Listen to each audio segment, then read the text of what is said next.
What's up, folks? I've been listening to the comments and I hear that some of you guys want me to post up a game of myself playing and do a commentary in that style. So what I've done is I played a couple of solo queue games, finally got my hero that I wanted, which is Hecarim. Right now I have an 85% win rate on this champion, and that's in about I'd say like 17, 18 or so games. So not doing too bad. And I wanted to do this video because I've been hearing a lot of things where people are bitching out that Hecarim is terrible and all this different stuff, and like, oh, I've never seen a good Hecarim. Well, that's because people don't know how to play Hecarim. So hopefully this video will give you guys some insight into the correct way to play Hecarim and get fed and carried, because I think right now Hecarim is one of the most powerful champions in the game. He just has a few flaws that make him really difficult to play well. One of those being that his laning phase is extremely difficult and you're going to get beat by a lot of champions. So I'll kind of discuss how to handle that in a little bit. Also, a lot of people play him as a jungler. That is also incorrect. Hecarim needs to get his items farmed up as quick as possible and get high level in order to wreck face.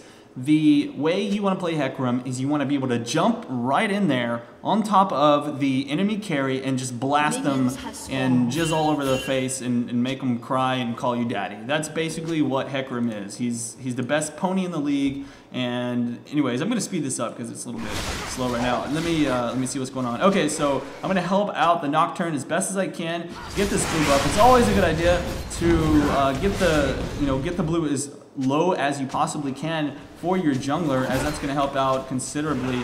And okay, so I'm going to be up against a Vladimir. They did have an Olaf, and I was actually a little bit terrified whenever they picked Olaf because I thought he was going to be top lane, as Olaf does a really good job against Hecarim. He's still manageable, but he does a really good job of beating Hec. Now, Vladimir is not going to be as annoying as the Olaf is, but he still is very strong. The main thing you need to keep in mind is that you want to do your best to stay back outside of the range of getting attacked by his abilities, which it's not always going to be possible, because if he's smart, he's going to stand up in the front and auto attack you and Q you every time you come in range to last hit. But you can take a few hits here and there and it should be okay. So first blood is going to go down bottom.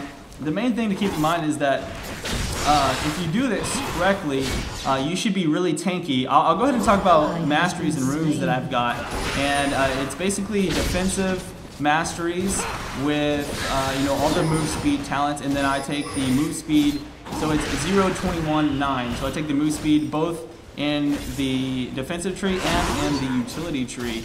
And I'll take the health regen as well, because in the lane you just need to try and keep as much health as possible. You'll notice right there I didn't let the creeps push into the turret. I tanked them for just a bit.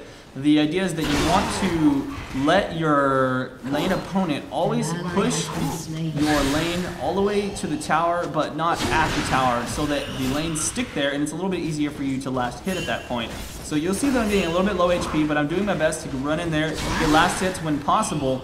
What you're doing is you run in, and sometimes if the creeps are just outside of range of auto attack and you don't want to be in there for very long, you run in there and use your Q to last hit. Sometimes if it's low enough, you can run in there and auto attack and then Q instantly to make sure you don't miss that.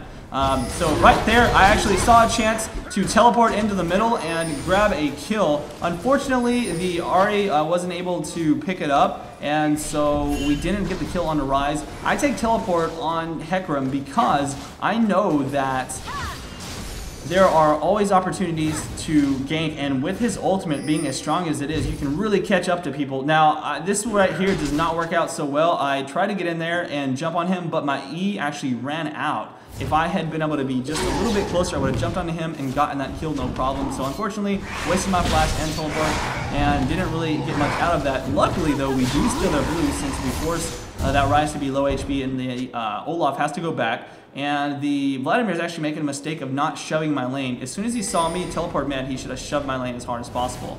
Now I'm going to go ahead and go up here to the bottom lane. It looks like we're almost able to get a kill, but unfortunately she was able to make it back. She started running backwards just in time.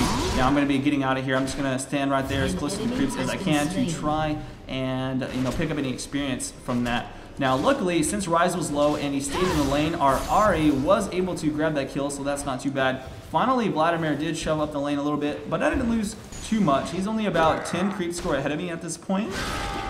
44 to 55, so he's not completely, you know, shutting me down or anything like that, and we're about the same level. I'm about to hit level 7 myself, so we're doing well.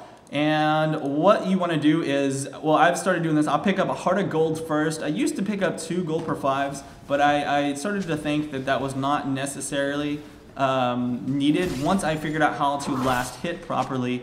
It took a little bit of practice, but once you get a little bit better at it, you can skip the Philosopher's Stone and just, you know, use your last hitting abilities to get you where you need to go.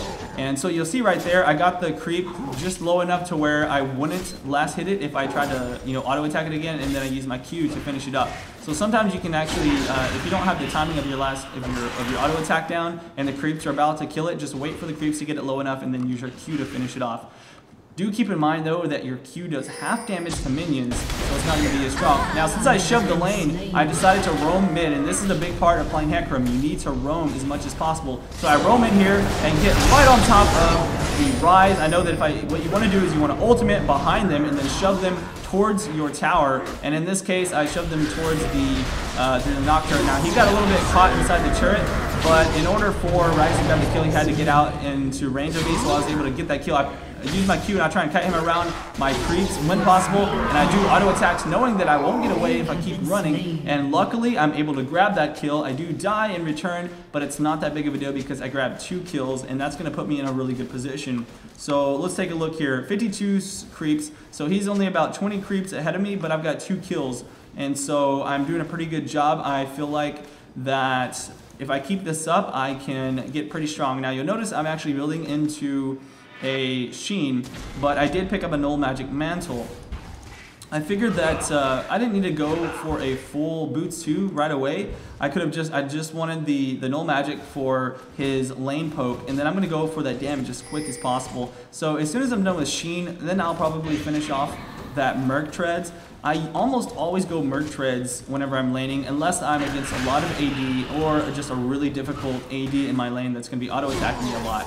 And then I'll pick up the AD boots. But even then, sometimes I'll pick up Merc Treads because you need to make sure that if they have a lot of CC, that you counter that as much as possible, because you're going to be jumping in the back line, and they're most likely going to want a way to shut you down. So you'll notice what I do here is I poke him to see the potential of my damage. I want to know how much damage can I do to this Vladimir. And at some points when you're playing against lanes, and now they pinged, I thought they were going to gank, and so I stayed in the lane, but in fact he actually came to gank me, so it was instead of a retreat ping it, so it kind of snuck me out there. I knew if I keep running I wasn't going to get away, so what I do is I push him back into the turret. So I do my best, and I actually died to the axe there. I could have probably dodged that, but I wasn't successful. Luckily, Ari was paying attention. She came up to finish this off, so I get the assist. Well, I think I got the assist there. And then Ari picks up a kill, so it's a 1-for-1 trade. It's not that bad. They used everything they had to kill me as far as, you know, summoners are concerned, and then my summoners are going to be right back up. So I honestly don't feel that it was that bad. She shoved the lane. He's going to lose a lot of creeps for doing that, and therefore our Ari gets a kill, and he loses some creep score. I'm back up, and I can do a lot of stuff. So my teleport's up. We'll see if I can find a position to use it. I do always try and keep an eye on the mini-map, and, you know, you can't always watch the lanes. However, you can definitely watch what's going on with just looking at the mini-map. And there is a little bit of action in the mid. Doesn't look like they are actually getting killed. And I don't know why I'm spending so long at the turret. I don't know if I wasn't paying attention to the fact that I was resurrected, or if I was waiting for money or what. But anyways, it looks like that Rise is in bad position. I am going to teleport here. I noticed that he's low health, and I can actually use my flash and my ultimate to jump in there and get the kill. I do miss him with my ulti, but my lead slam or my devastating charge will grab him, and then I can pick up a double kill. No, okay, not the double kill, but I do help get an assist there onto the Olaf. And now there's some pings going on. We do see that Blitzcrank is heading up, so I'm just going to run up to the other direction. Actually, Ari is in a bad position, and we'll get ignited here, so she's going to go down. But luckily, that just means it's a kill for me, and I'm completely okay with that. So now I'm at 5-2, and you'll notice the reason why I'm doing so well is, you know, I would have definitely not been doing so well if I had just stayed in my lane and tried to farm, but I'm doing a good job of roaming around the map, paying attention to where fights are happening, and especially in this game since there's a Ryze. Ryze is one of those champions that's a lot easier to gank. You know, in some games I may not ever go mid with my teleport. I might teleport bottom and pick up kills down there. But the thing to keep in mind is that with Hecarim, when you have teleport, he's got such ridiculous range on his ultimate that you can literally leap right in there and then charge somebody down and push them in, and there's so much potential with that. And that's one of the things that makes Hecarim really strong. Even if you don't teleport, one good thing to do is, you'll see, I'm just going to start shoving my lane as much as possible because I want to roam. And so one thing I like to do with Hecarim when I'm playing top is I'll actually shove the lane a little bit, and then I'll run down to the mid lane, and let's say, you know, Ryze is here. I'll just run right around behind, use my devastating charge, shove them into the lane, and then kill them that way. And if they're a little bit closer, you can actually come around behind, ultimate. Let me pause it so I don't miss anything, but basically you can come around behind here or around here, and you can, if they're in the turret, and you can ultimate in, which fears them away from you, and then shove them with your devastating charge, similar to how an Alistar would do one of those ganks where he shoves them out, and that works really well also. So I'm going to unpause. So notice I've shoved the lane against the Vladimir, and I'm going to look around. I do have my teleport up once again, so there are some potentials. I've got my ultimate. That would have actually been a good chance for me to teleport in, but I guess I wasn't sure, and so instead I'm actually going to come around from this side and try and save that teleport, and I am going to probably get a kill here, and I actually don't even need to use my ultimate. So I was thinking I would have to ultimate to catch him, but he was right out in front of that turret, so all I had to do was step on him like a Goomba. Bitch got slammed, and now we're going to go for the dragon. No problem, pick that up, and our team's in a pretty good position right now. I've got 6 kills, putting us in a really good position. So as far as farm is concerned, yes, I am still about 20 farm behind that Vlad, but honestly haven't been in my lane very much at all.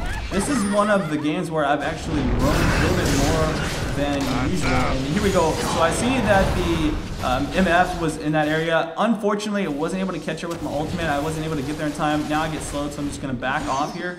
But then I noticed that Ahri is coming around from the other side. There goes the exhaust, and she just needs to land her taunt there. Unfortunately, doesn't land the taunt, so I was not able to help her pick up the kill. And this looks like a scary position. Now, I'm thinking that I have enough damage to kill her, but I really made a terrible mistake. I mean, there was literally 5 people there. That was just really retarded on my part. I forgot that I just didn't have that many items yet. You'll notice I just bought a phage completely there, as well as a dagger. So, you know, maybe if I had a full Trinity Force built up, I would be able to do something like that, but even then it wasn't really worth it. So kind of a bad mistake on my part. I've got 3 deaths now. I usually don't die that much on Hecarim because I try to make really smart plays.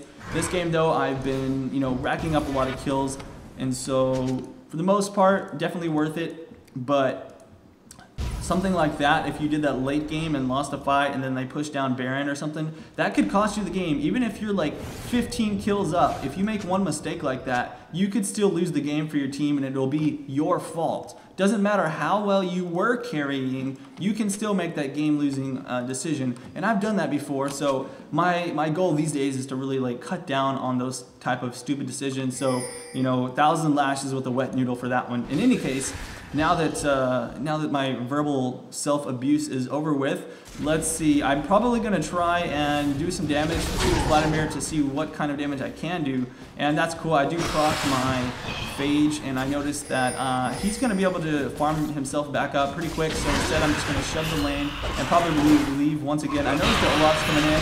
He actually wastes his ultimate on me, and I don't really care. I'm a giant pony that runs fast. So I'm just going to run the other way. I noticed Ahri's coming, so I'm going to bait him back and use my E before it ran out. You'll notice my E was about to run out, but I decided to jump on top of Olaf with that. And so she will grab the kill onto him, no problem. And now I'll be going on to Vladimir. She's actually out of mana, so there's nothing she can do there. Luckily, though, I will be able to grab this kill, no problem. Step on him like a Goomba once again. And now I can just back out of here. probably shove this lane a little bit if I want to. They are pushing in the middle, but I think the Graves should be fine to defend this as long as he doesn't get... Whoa, that was weird. He almost flashed into that grab. Either that or it was just a lol replay bug. Let me speed up just a little bit here. I notice peeking going on there. I do have my teleport up, but I don't think I care about that. In fact, yeah, you'll notice I'm just going to go ahead and shove down this turret. Now, one thing that's really good about Hecarim is you can actually charge up to a devastating charge, and I like to let it go off for a little bit, and you notice I actually almost got ganked, so I just used my ultimate to jump away. But anyways, use that devastating charge it up for about a second or two, and then land on the turret, and it'll do a crap load of damage to a turret. And once I've got my sheen built up, I'll use my Q every time the cooldown's up to do a little bit of extra damage, auto attack damage to the turret. And he's actually really good at pushing turrets that way because, well, just for that reason alone, you saw that I took down the turret and then Ryze came to gank me. Most people would probably die to that, but I'm able to jump so far away with my ultimate that I'm sort of like a Nidalee with just less cooldown on my sneaky escapey skill, A lot of times, though, you can use a combination of flash, devastating charge, and ultimate to get away from almost every situation. So Hecarim is really good at avoiding dying if you know how to use your skills properly. And so try and always keep that devastating charge up for the right situation where you're going to need it. Now, I've built up my Trinity Force, and this is where Hecarim really starts to shine. So in your games, you need, even if you're having a really tough time in the lane and you're not able to, do all of this roaming ganks, you're not always going to get as much luck and success that I've had here with this, but whenever you get a chance, you just want to farm up until you get Trinity Force, and then you're really going to start wrecking people. Now you'll notice I'm coming around from behind, and I see that we can probably get some kills here if I position myself correctly. I'm going to wait for them to engage in a fight that is not beneficial for them, and then I'll probably jump right on top of to Miss Fortune. But I noticed that she's bottom lane, and they just warded me, so I'm going to back out of there. I don't want to get grabbed by Blitzcrank. And what I can do here is I can run around the backside, look for a situation where I can jump in there, or in this case, I guess I'm just going to take their wraiths. So I know that my team is playing safe enough right now. They're not going to, just run out and do something retarded. And so we have Ari doing a little bit of poke there, not too bad. I'm still looking for a situation where I can probably jump in. Honestly, it would be very dangerous to do that right now. And so therefore, I'm going to go ahead and try and get them to bait up to the top lane. So what I'll do is I'll come up here, just pick up a few creeps. And my team is strong enough as 4, and they're playing smart, and they know they're not going to get full-on engaged on, because the only gauge they have is Blitzcrank, so they're not really doing a good job of utilizing that, so we're good in this situation. So what I've done is I've shoved top lane, and we have wards all over the place, and I know that, so that allows me ample opportunity to teleport out without them having any chance of coming around and killing me. Now obviously, if I tried to run out of there, I would probably have to deal with them catching me, but at the same time, even if I had not beat that way, I probably would have got away because I have flash, devastating charge, and onslaught of shadow. So pretty good to go. Looks like MF is having some trouble on the bottom lane. She will escape most likely. One-man lead coming down. Let's see if she can actually grab a kill onto this. Yeah, she's already way back out of there. And at this point, I'm just looking for every opportunity to farm. Oh, wow, she actually did get the kill. So she ran up there, grabbed that kill, and she might die to this Ryze, though, unfortunately. I don't know. Yeah, there's the Ignite going down, and one more binding, so she is going to get wrecked. And down here, I'm so tanky right now, I don't even care about the damage from Vladimir. I'm just going to sit here and take this turret out. You'll notice I literally just tanked that sucker from like half of its health. Well, I didn't necessarily tank all the hits, but I started attacking while he was hitting me, and that's not a big deal to me. I'm not really worried about engaging a fight, so I mean, I don't care if I've lost half my HP right now, because I was able to take down a turret, and that's going to give us a lot more advantage in the long run. Now, I did pick up a chain vest, so what I'm going to do this game is I always do this. It depends on what the enemy team is doing, my build is based on what the enemy team has. So I noticed that Miss Fortune is going to be, a lot of AD, Olaf, a lot of AD, and then I already have some Merc Tread, so I'm not too worried about the magic damage from Ryze, and then the other magic damage is Vlad. So what I'm going to plan on doing here is I'm going to build a Randuin's, so I'll go for that, and then I will probably go for a, I don't know, I could go for a Maw of Malmortius in this situation. Now right here, I actually stayed in the turret a little bit too long, so I had to use my ultimate to jump over his pull. I'm going to try and be sneaky and come over here and use teleport to get away before they can stop me. So that's another good use of teleports to go away. But unfortunately, the Blitzcrank comes around, silences me, and it stops me. Luckily, I am a giant fast-running pony, so I'm just going to run right out of there. There's absolutely no way they can catch me because they all ran around the opposite direction. I think I would run left. So I'm going to get out of here, no problem. Just go farm that bottom lane and get me some more CS. So, you know, it sucks I had to use my teleport and it wasn't effective, but at the same time, it's not that big of a deal. Now, I think in this game, I actually didn't pick up a full Randuin's. Instead, I just went for Warden's Mail because I wanted to keep that gold for 5 going, and I wanted to pick up some more damage. I noticed that they don't have a lot of damage on the team, or I'm not really worried about their damage as of yet. So in this case, I was going to go for an Infinity Edge, I believe. Now, a lot of cases, the Maw of Malmortius would be a good decision because if their magic damage is becoming a problem for you, you want to have that extra shield because you're going to generally jump inside of their fight and your health is going to get really low very fast. And then what happens is your team jumps in and they start attacking as well. You turn on your Spirit of Dread and then you'll heal yourself up back quite significantly while that shield is protecting you from that magic damage. So there's a couple different options. I've begun building a late game Infinity Edge on Hecarim if they have, you know, a couple of squishy champions. And it's actually been very, very good. And you don't want to do that until after your Trinity Force and Heart of Gold and, you know, maybe a little bit more tanky items. But once you have a couple of tanky items built up and ready to go, it's going to make you just completely demolish their carries, and that's really what Hecarim's all about. It's jumping in there on top of people and just smashing them like Goombas. And so people complain that he doesn't have a lot of damage, but really that's just early game. You need to get that Trinity Force built up and then start going for some other stuff and you should be good to go. Now, looks like we may have some people getting caught there.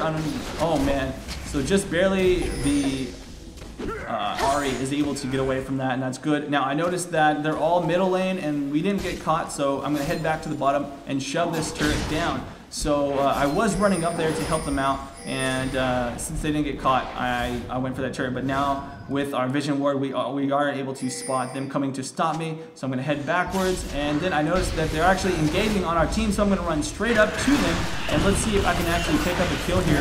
And this is literally what you have to do. You have to pay attention to when fights are beneficial for you to actually engage on. So we are actually doing really well. Ari's able to grab the kill onto the Misfortune, and I finally get here. I'm going to jump in the middle of everyone, spearing all 3 of them. Now I will pick up a kill onto the Blitzcrank, shutting him down. I'm going to be turning my attention now to Vladimir because I want to take him down. It's going to be easier to kill quickly, and now we'll be getting my attention onto the Olaf. So the double kill goes to the Nocturne. I'm fine with that. But either way, that was a great fight for us, and it was perfect because they didn't know I was coming, and they grouped up, and I got my ult off on all 3. Even if it's a 1-second fear, then it's still just enough to disrupt them for you to really do big damage. And you'll notice I just completely demolished Blitzcrank's life. He really had no chance. We were able to take the turret down, and there's nothing the Rice can really do to stop us here. He's going to have a little bit of damage, but he actually attacked the Nocturne, gave him that shield and more attack speed, so that he was able to finish that off. So I think I might be able to clean up this inhibitor. Oh, there's Misfortune, so yeah, we're probably going to have to back off. I'm going to go ahead and use my Devastating Charge to just run out of there. Should be pretty simple. Let's check their red buff. And, you know, we have really good ward coverage, so I'm able to do things like this. Okay, well, it's down, so not going to be going for that.